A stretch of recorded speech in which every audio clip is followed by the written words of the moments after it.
It's time for America's favorite segment from this good to average podcast, the Kirby on Sports Week 4 Pick'ems. Here we go. So here are the standings. Yes, ladies and gentlemen, it's still happening. Ooh. Josh Kirby's still in first place at 14-4, having an absolute banger of a start to the season. But we'll see if it can continue. We're only a quarter of the way through the season. We still got 3 more quarters to go. I won't lie, kind of had me in the first half, but I'll get my bearings. So yes, Kirby's in first place at 14-4. Dan is in second place, 2 games behind him at 12-6, and I am 1 game behind Dan at 11-7. Some history, of course, as always. We were still stuck in a 3-way tie last year at 10-8. So we're all improved. I'm improved by 1 game. You're improved by 2 games. Kirby's improved by 4 games. He's having a great start to the season. Games we will be picking this week.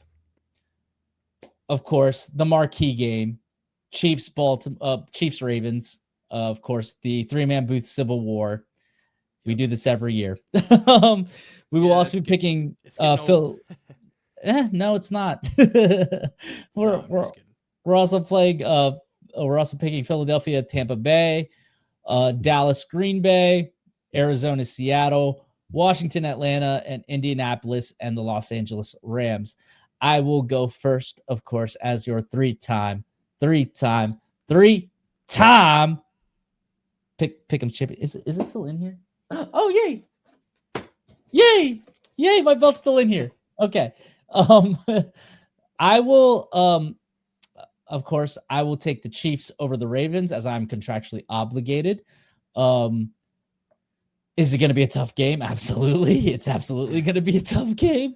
I think the question is necessarily how is the Chiefs offense going to look coming into this game? Will we have Xavier Worthy back?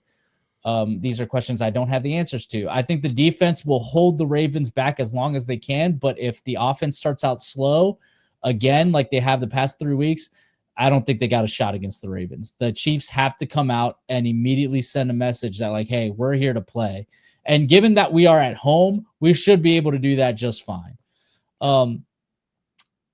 I will take the Buccaneers over the Eagles. Tampa Bay just has Philly's number for some reason. And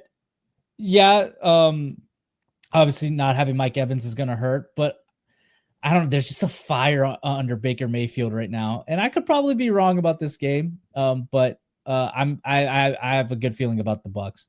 I'm going to take the Packers over the Cowboys. We've seen the Cowboys defense is terrible. And Micah Parsons is going to come in motivated and wanting to wreck shop basically. And I just think the Packers just have a better team overall. I think if Dallas can figure out their offensive woes without CeeDee Lamb, they can at least make it competitive on the score line. But I think overall, Micah Parsons is going to make that impactful play like he always does, and that'll be game. I'm going to take the Seahawks over the Cardinals. I just think the Seahawks are a better team. That's it. I'm going to take the Commanders over the Falcons. I really didn't like what I saw from the Falcons against the Panthers, and Washington's a way better team than the Panthers are. So we'll see. I'm just going to go Commanders. I think it's a safer pick. And then I'm going to go with the Rams over the Colts just because I just think the Rams are a better team. That's the reason why I'm picking them. I like that. That's it. I think the Colts are kind of that Cinderella 3-0 team right now. And I think the Rams are like just a legitimately good team, whereas the Colts are like, oh, you guys are taking us by surprise. But let's be honest, you guys aren't really that good. Should I go ahead and just read Kirby's picks? Sure. Yeah. All right. Yeah. Since the Stooge isn't here, I'll go ahead and line off his picks real quick. So he's gonna pick the Ravens because he loves to copy Dan. He's gonna pick the Bucks because he loves to copy me. He's gonna pick the Packers because he's bland and doesn't want to add any spice to life and wants to just choose whatever we choose. He chose the Seahawks the same way because if Kirby was a spice, he'd be flour. And he's going to pick the Commanders because he's contractually obligated. And then he's going to pick the Rams because God forbid he picks something different than me aside from the Ravens. And let's not forget, if he was a food, he'd be cream cheese. Let's not forget. Cream cheese always strikes. I mean, he struck again last night. He with that god awful trying to figure out where you're going for vacation, and then being like, "Oh, I've never." You telling him in an undisclosed location. He's like, "I've never heard of an undisclosed location before. Does it have a lot of things to do?" And I was like, "Kirby, you're like a 55-year-old man, bro. Like, what are we doing here?" He's got too much time. He's got too much time in the evening. Anyways, well, with that being said, we will now throw it to this podcast's favorite number 2. Once again, my esteemed co-host, the Josh Allen to my Patrick Mahomes, Dan Dembski. Thank you, Carlos, Mr. Three-time Pick'em champion. So I'm going to pick the Baltimore Ravens over the Kansas City Chiefs. I'm contractually obligated. I think this game is going to go a long way. As Carlos alluded to the Chiefs offense, I think this game is going to go a long way to show where that Ravens defense is after a hard week against a really good offense and a really good quarterback. Can they bounce back against Patrick Mahomes? It's going to be a tough assignment. I really think it's going to be hard. On the road in Arrowhead, we all know how tough that is. But I think the Ravens do bounce back. I think it's, like Carlos said, a very tight, contested game. Probably a lot of high pulse rates in this game for both of us, Carlos. But I think the Ravens are able to pull out the win. I'm going to take the Eagles over the Bucks. Carlos alluded to this. The Bucks have had the Eagles' number. I believe the Eagles have won just one time since 2021 against Tampa, and last year, of course, the Bucks beat them down. They're the last team to legitimately beat the Eagles, because obviously the Commanders beat them, but that was without Jalen Hurts. Yeah, it was a much different team. So I think this is a game where Jalen Hurts and this team gets right against Tampa Bay. I know it's on the road, but the Eagles have won ugly so far. But I think maybe that continues here. Maybe not ugly is the word. Maybe just close. They've won every game. They've won like the Kansas City Chiefs were winning last year. Yeah, unlucky plays. I mean, they beat the Rams. They only push. But like the way they beat the Rams, like the Rams had that game won. And then for some reason, they get another blocked field goal, and then it gets returned by big baby Jordan Davis for a touchdown. Which we didn't talk about, by the way. We didn't talk about the fact that there was 2 plays like that this week. Blocked field goal, scooped by the person who blocked the field goal and scooped it for a score. Crazy. Totally nuts. Crazy. Totally nuts. But yeah, I think Philly gets right in this game. I think, again, it's going to be a really good game. I'm excited to see this matchup. This might be the second tier sort of game outside of... this is a 1:00 game, I think? Yeah. Yeah, so that's... Weird to put it at 1:00. Yeah. I understand why they didn't want to put it at 4:00 because, again, Kansas City Baltimore is going to be that matchup. But this could have been Sunday Night Football. You see the 2 Monday night games? What are we doing? Yeah, terrible. There's always 2 or 3 every season where you're like, why are they playing? But I think the NFL tries to spread it out as much as possible. It's just what they're trying to do. I'm going to go with the Packers over the Cowboys. Packers are just the better team. I think they bounced back after a really tough game and tough loss against Cleveland. I think that motivates them to play a lot better in this game, and I think Micah Parsons strikes back at his old team, and they take out the Cowboys. I'm going to go with the Seahawks over the Cardinals. I mean, Carlos said it. Seattle's just a better team. The Cardinals are struggling right now, and I don't really think there's an end in sight for when their struggling will stop, and I think Seattle will, especially defensively, shut down this Cardinals offense. I will go with the Commanders over the sorry, that's not the Falcons. Jags. I'm looking from far away. Yeah, Falcons. That would be different. Yeah, I think the Commanders are obviously the better team. I think for the Falcons, I just haven't seen any sort of consistency right now after their ugly win the other their ugly primetime win, mostly field goals a couple weeks ago now, or sorry, last week. Well, I guess now it's 2 weeks ago. Anyway, it's 2 weeks ago by the time you hear this podcast, essentially, is what I'll say. Week 2. They just haven't impressed me. And I think the Commanders and Dan Quinn, what a great job he's done with his team.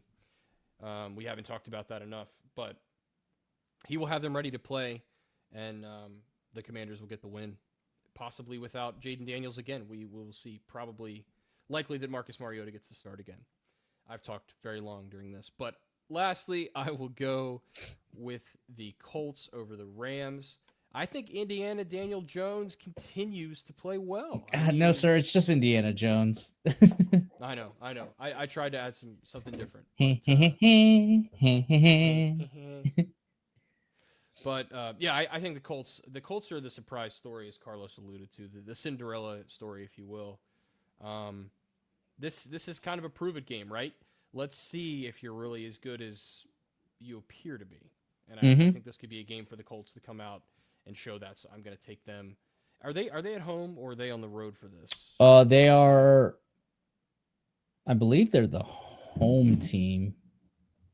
Double check that real quick. Rams are home. Okay. No, yeah, it's the Rams that are the home team. Yeah, so I mean, I don't think the Colts. I normally have the home teams on the left side of the graphic. Yeah, that's why I'm confused.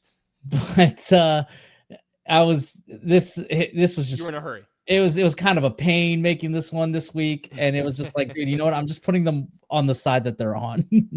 Yeah, we'll just do it. And I was like, yeah. But yeah, the Rams are the home team. Yeah. Okay. Yeah. I think it makes it tougher to go in there and win, because that is a tough stadium to go in and win. Not gonna lie. But in SoFi? Yeah. It's not. Listen, it's not like, your top. I don't know, man. I mean, the Chargers finally, it seems like they're getting some fans, but I don't necessarily know about the Rams yet. Well, maybe what it is for me is like the time change. I know it's not, 100% east to west, but it's I guess a time difference. I guess it's hard. It's harder for those teams on the eastern, not Eastern time, but like on the eastern side of the country to travel west and win. I think so. Maybe that's why I think the Colts won't really have an issue going on the road. But again, this is a prove-it game for Daniel Jones. Are they legitimate? Like this is the game I think. If they beat the Rams and they beat them in convincing fashion, then we do have to start talking about the Colts actually being good. Really good. Yeah. 100%. Those are my picks. And obviously Carlos read the Stooges, so we don't have to go through those, but this competition is heating up, Carlos. The 3-man booth pick'em is oof. Yeah, it's every year, especially last year. Last year was probably the most intense it ever was, because Kirby was actually in it. Whereas the Super Bowl. Yeah. Well, no, by the Super Bowl, we knew I had won it because everybody picked the Chiefs. Second and third. Yeah. Well, yeah, everybody had picked the Chiefs. So it was like, oh, okay. So there's I'm just going to be a game up. Like there's not going to be a tie situation where we have to use tie-breaking rules and things like that. It's a matter of the order after that. Yeah. And then obviously it came out. You came in second. He came last due to tie-breaking stuff. Yeah, it was a brutal night for him. But he's bounced back very well. He's in first place here. So those are our picks. We will post these up on the socials. Kirby will put them up on the socials, and go ahead and pick along with us. Please, some engagement on those, please. We want to see your guys' picks. We want to see you guys compete against us.